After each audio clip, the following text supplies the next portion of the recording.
Afternoon everyone केमन आछो सबाई सबाई खूब भालो आछो सुस्थ आछो। आज के गणेश चतुर्थी गणेश पुजो सकलके जानाई गणेश पुजोर अनेक अनेक अनेक प्रीति शुभेच्छा भालोबासा। आज के 2:20 पर्यन्त समय आछे जार कारणे आमार हाते समय कम भेबे आमि सकाल थेके पुरो एकटाना सबकिछु जेगुलो जेगुलो आमार जा काज छिलो सेगुलो सब कमप्लीट करे निয়েছি। जस्ट स्नान करे बेरोलाम। तो आज के ओই জন্য आगे থেকে ব্লগ কিছু স্টার্ট করিনি, আমি একটু টাইমও নষ্ট করতে চাইনি। এই জাস্ট এখন পুজো করতে যাব। ভেবেছিলাম আজকে শাড়ি পরবো, তো চটপট করে শাড়িটা পরে নিয়েছি। ঈশ্বরও হয়তো চান, কারণ আমার মানে ম্যাচিং ব্লাউজ খুঁজতে খুঁজতে না 1 ঘন্টা সময় লেগে যায়, পুরো আলমারি তছনছ হয়ে যায় ততক্ষণে। তো সেই জন্য দেখি আজকে একদম সামনেই হলুদ শাড়িটা পরবো করে চোখ গেছে, আর তার সাথে লাল ব্লাউজটা একদম সামনাসামনিই ছিল। এখন আমাকে খুব বেশি সময় নষ্ট করতে হয়নি, কারণ সময় নষ্ট করার মতন সময় হাতে নেই একদমই আজকে। তো সবটা টাইম মতন কমপ্লিট করতে হবে। চলো, এখনো পর্যন্ত দেরি তো কিছুতে হয়নি, এখন চটপট করে ওপরে যাই।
দুব্বো তুলতে গিয়ে ভিজে গেছে, আর সমস্ত কিছু এই যে দুব্বো নিয়ে এসছে ও।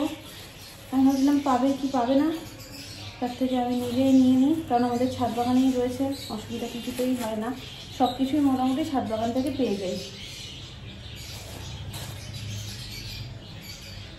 এটাকে ডবল করে দেবো নাকি একটাই দেবো?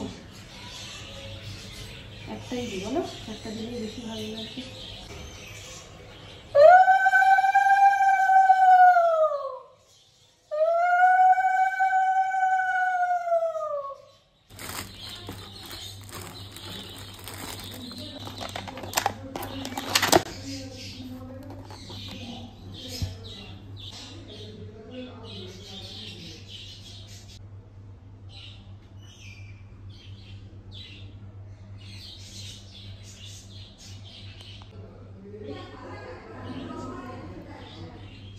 जय गणेश जय गणेश जय गणेश देवा, जय गणेश जय गणेश जय गणेश देवा।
টাইম মতন পুজো সমাপ্ত, তবে আমার নিত্য পুজো এখনো হয়নি। আমি ভাবছিলাম টাইম মতন যদি কমপ্লিট না করতে পারি, ওই জন্য গণেশ পুজো আগে করে এবার নিত্য পুজো করব। জন্মাষ্টমীর দিন তো গপুকে এত কাছ থেকে দেখতে পারিনি, তো আজকে এই প্রথম মানে এই হারটা পরার পর আমি গপুকে এত কাছ থেকে দেখছি। আর মানে এই রূপটা আমি সত্যি হয়তো কখনো ভুলবো না। এত মিষ্টি লাগছে, মনে হচ্ছে সত্যি এটা তোমার জন্যই তৈরি। মানে এটা আর অন্য কোথাও গেলে কোনোভাবে ভালো লাগবে না, এটা শুধুমাত্র তোমার গলাতেই এত সুন্দর লাগছে, এত সুন্দর লাগছে কি বলবো। হারটা এত ভালো মানিয়েছে, মামুনি সোনামা প্রতিদিনই আমাকে বলে যে গোপুর গলায় হারটা এত ভালো মানিয়েছে, কিন্তু নিজে কাছ থেকে দেখাটা একটা অন্যরকমই। আর তার সাথে এই জামাটা, সত্যি জামাটার সাথে আর হারটার সাথে মানে পুরো সাজসজ্জাটার সাথে গোপুকে ভীষণ সুন্দর মানিয়েছে।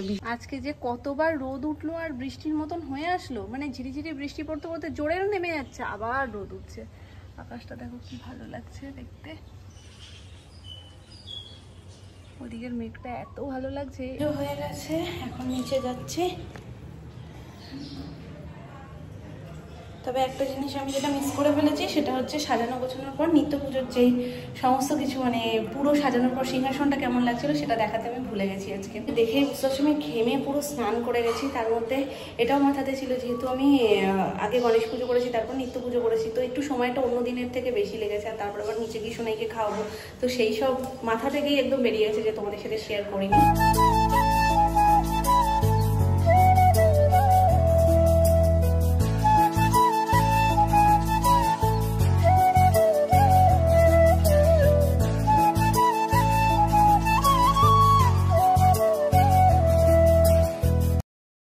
ছবিগুলো তোমাদেরকে অ্যাড করে দিলাম, দেখে জানিও আজকে সিংহাসনটা কেমন লাগছিল। Good evening everyone. ভালোই লাগছে না কিচ্ছু, আর এই নিজের ভালো না লাগার পিছনে সব থেকে বড় দায়ী আমি, কারণ কালকে রাত্রিবেলা নিজের ইচ্ছাতে সাইয়ারা দেখার চক্করে আমি ঘুমিয়েছি 5টার সময়, বুঝতে পারছো? মানে বেশ কিছুদিন ধরে, মানে পুরো একটা সপ্তাহ ঘুরে গেছে, আমি ভাবছি আজ দেখবো, কাল দেখবো, পরশু দেখবো, আর দেখাই হচ্ছে না আমার। তো এই করে করে কালকে রাত্রে ঘুমও আসছিল না, ভাবলাম কি যাই হয়ে যাক, আমি আজকে দেখে তারপরেই ঘুমাবো। তারপরে আজকে আবার গণেশ পুজো বলে সকাল সকাল ওঠা, তো দুটো মিলিয়ে মিশিয়ে এখন আমার দুপুরবেলা পাচ্ছিল ঘুম, কিন্তু তার মাঝখানে কিছু কাণ্ড ঘটে যাওয়ায় সেগুলো পরিষ্কার করতে করতে আবার গেছে কিছুটা সময়। দুপুরে ঘুমানোর যেহেতু অভ্যেস নেই, একেবারে ঘুমই আসতে চায় না, মানে এদিক করছি ওদিক করছি, যাই করছি ঘুম আসছে না। তার মধ্যে মাথাটা এরকম নিচু করে শুয়ে আছি বলে শোনাই না, খানিকক্ষণ পরে আমাকে ওরকম দেখে উঠে এসে এরকম উকি মেরে বলছে, মাম্মা তোমার কি হয়েছে, তুমি এরকম করে শুয়ে আছো কেন? আসলে ওর পাশে তুমি কখনো ওরকম থাকি না, ওরকম দেখে না আচমকা আমাকে আবার এসে জিজ্ঞেস করছে যে মাম্মা তোমার কি হয়েছে? আমি বলছি কিচ্ছু হয়নি মা, তুমি কি ভয় পেয়ে গেছিলে? বলছে হ্যাঁ তুমি ওরকম মাথাটা নিচু করেছিলে তো তাই। আর একটা জিনিস তো তোমাদেরকে বলাই হয়নি, যেটা নিয়ে আমি ভীষণ চিন্তা করতাম, যে সোনের ঘুমের টাইমটা, তো ঘুমের টাইম এখন অনেকটা এগিয়ে গেছে, অনেক তাড়াতাড়ি এখন সকালে ওঠে, এবং ওই জন্যই না দুপুরবেলায়ও ঘুমায় এবং রাত্রিবেলায়ও মোটামুটি তাড়াতাড়ি ওর ঘুম এসে যায়। তো এটা আমি ভাবছিলাম যখন থেকে স্কুল স্টার্ট হবে হয়তো তখন থেকে হবে, তার আগে পর্যন্ত এই জিনিসটা মনে হয় এরকমই থাকবে। তো অনেকটা এখন ঠিকঠাক হয়ে গেছে।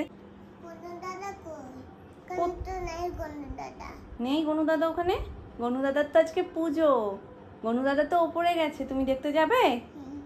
চলো তাহলে চুলটা বেঁধে নি। চুলটা বাঁধা ছিল, দুপুরে শুয়ে তোমার চুলটা এরকম পাগল পাগল হয়ে গেছে। তুমি হয় আগে চুল বাঁধতে হবে না, তাহলে নিয়ে যাবো না। তুমি হয় চুল বাঁধো আর নাহলে আমি তোমাকে নেড়ু করে দেবো। পুজোর আগে কি তুমি নেড়ু হতে চাও? আমি তাহলে পুরো চুল ন্যাড়া করে দেবো, কিন্তু তুমি যদি চুল না বাঁধো। বাঁধবে তো? ঠিক আছে, বেঁধে তারপর আমরা গনু দাদাকে দেখতে যাবো, ঠিক আছে? ওলো বাবলি, ওলো বাবলি, ওলো পুপু। দেখি দেখি একটু মাথাটা এই সাইডে ঘোরাও, সাইডে ঘোরাও। কিভাবে ঘুরিয়েছো, কিভাবে ঘুরিয়েছো দেখেছি। এবার চলো সোনা বাচ্চা, তো এরকম চুলটা বাঁধলেই কিন্তু আমি চুলটা রাখবো, নাহলে পুজোর আগে কিন্তু আমি তোমায় নেড়ু করে দেবো। তুমি নেড়ু হতে চাও না তো? তাহলে চুল বাঁধবে, ঠিক আছে? চলো ওই হাতটা দেখি, দু হাত একসাথে দেখি, দু হাত একসাথে, দু হাত একসাথে দেখুন না, আমি দেখতে পাচ্ছি তো আয়নায়, আমি আয়নায় দেখতে পেয়েছি তোমার হাতে কি ক্রিম। তুমি দাদার কাছে যাচ্ছি। দাদা ভালো রেখো সবাইকে। তোমার বুড়ি এসছে, তোমাকে রাখি ভরায় না, দেখো বুড়িটাকে আশীর্বাদ করো, বুড়িটা যেন ঠিকঠাক করে খাওয়া দাওয়া করে, একদম খেতে চায় না। নম করো। দাদু দেখো সবাই আছে, দেখো যে গপু দাদা, দেখো কি সুন্দর জামা পরে বসে আছে গপু দাদা, দেখেছো? গনুকে দেখে যাচ্ছে, নিচে কি বলছে জানো? বলছে মাম্মা এদিকে আসো। যে কি হয়েছে? বলছে কি গন্ধরা কোথায় গেল? হ্যাঁ, গরু তো আজকে এখানে চলে এসেছে। কি দিয়েছে প্রসাদে? কি দিয়েছে? পুজো তো হয়ে গেল। গোপালী কি কোনো প্রসাদ নেবে?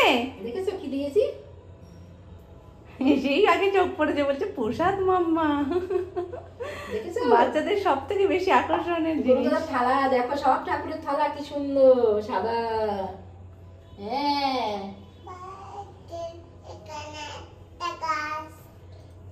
এখানে একটা গ্লাস।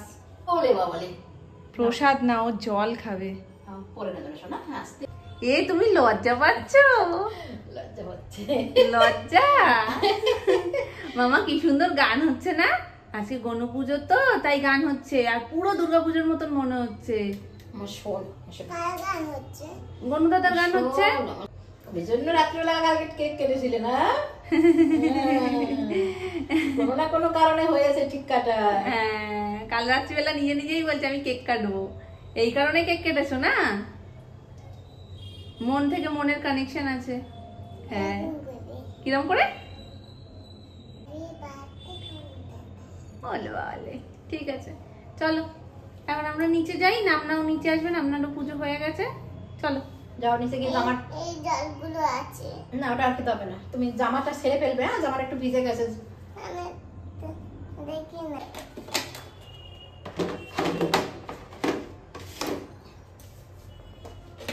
দেখো আচ্ছা, আজকে অনেক দিন পর পাথরের থালা গ্লাস নামিয়ে পুজো হয়েছে।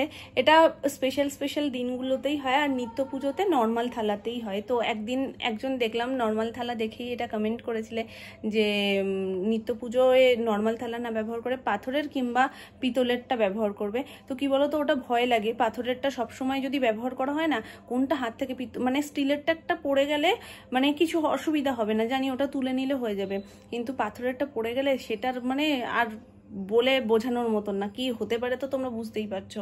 অনেকদিন আগের কথাই বলছি। তো সেদিনের সেই ভিডিওতে আরো একজন কমেন্ট করেছিল যে পিতলের প্লেট মানে পিতলের থালা বা পাথরের থালা ছাড়া নাকি ঠাকুর সেটাই গ্রহণ করেন না, তো ওটাতেই দিতে হয়। তো আমি বলবো যারা পিতল বা পাথর কেনার সামর্থ্য রাখে না, তাদের ঘরে কি ঠাকুর খাবে না?